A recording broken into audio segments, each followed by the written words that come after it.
일본의 후쿠시마 핵 오염수 투기가 과학의 논리가 아닌 힘의 논리가 작용되었다는 것입니다.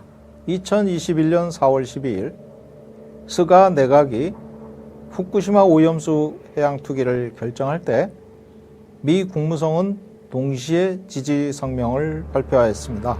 이후 열린 미일 정상회담에서는 인도 태평양 부상, 신장 위구르 문제, 대만 해역, 센가쿠 열도 등 동중국, 남중국해의 안전보장에 관한 협력이 발표되었습니다. 이러한 전략을 위해 바이든 정부는 일본의 협력이 필수적이었고, 일본은 협력의 전제 조건이 핵 오염수 배출임을 쉽게 알 수 있습니다. 마찬가지로 2023년 8월 기시다 총리는 캠프 데이비드에서 열린 한미일 3국 정상회담을 마치고 귀국하자마자 곧바로 배출에 착수했습니다. 8월 24일 핵 폐수 투기가 시작되기 전후에 토니 블링커 미 국무장관, 커트 캠펠 백악관 NSC 조정관, 그리고 라임 이메뉴얼 주일 미 대사의 적극적인 지지 발언이 이어졌습니다. 이러한 일련의 움직임은 오염수 배출이 철저하게 일본과 미국의 협력하에 진행되었으며, 결국 미국도 일본의 오염수 배출 협력 요청을 거부할 수가 없었던 것입니다.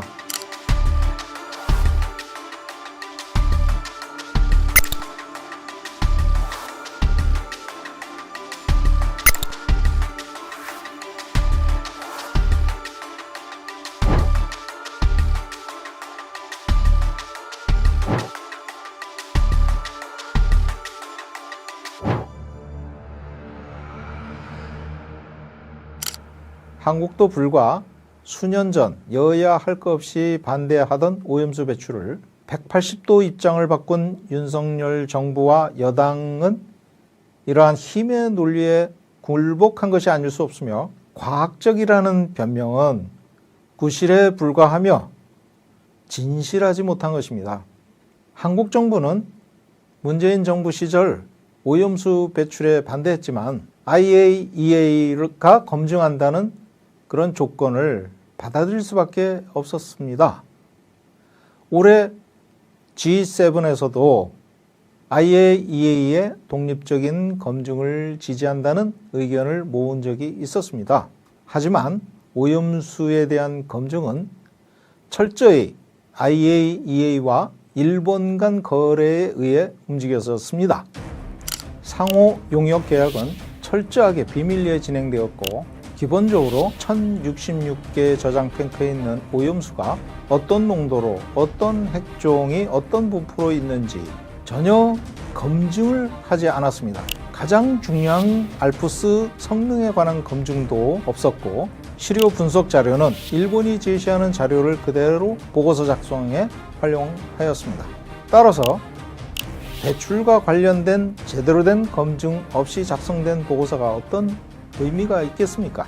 과학적이라기보다는 배출을 위한 힘의 논리를 지원하는 형식적인 무책임한 보고서였던 것입니다.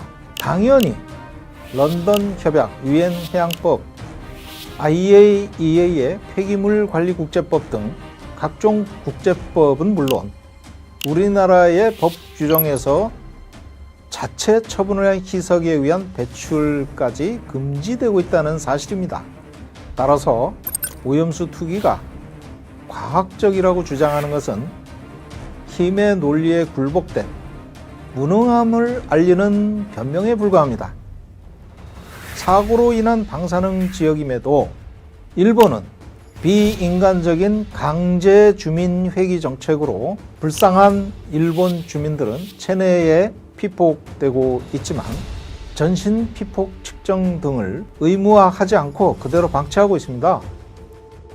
이들이 농수산업에 종사한 생산품들이 오염되었어도 전국을 유통하여 방사능을 오히려 전국에 확산시키는 역할을 하고 있다는 사실입니다.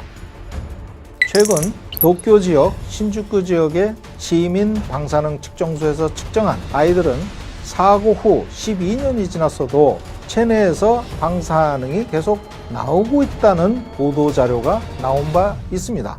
거의 전 지역이 오염되고 확산 추세에 있다고 봐야 합니다. 이들이 생산한 농산물이 언제 우리나라에 반입될지 모르는 일입니다. 우리 농수산업을 보호하고 우리의 국민의 건강을 지키기 위해서는 일본 농수산물과 가공식품에 대한 전면 수입 금지를 적극 검토해야 합니다. 또한 이 조치가 삼국협력체계와 무관하다는 점도 일본을 적극 설득해야 합니다. 삼국협력체계에 의한 힘의 논리로 오염수를 배출하는 것이라면 세계 평화를 해치는 일로 정당성을 가질 수가 없으므로 그 삼국협력체계는 결코 오래갈 수 없음을 정부 여당은 명심해야 할 것입니다.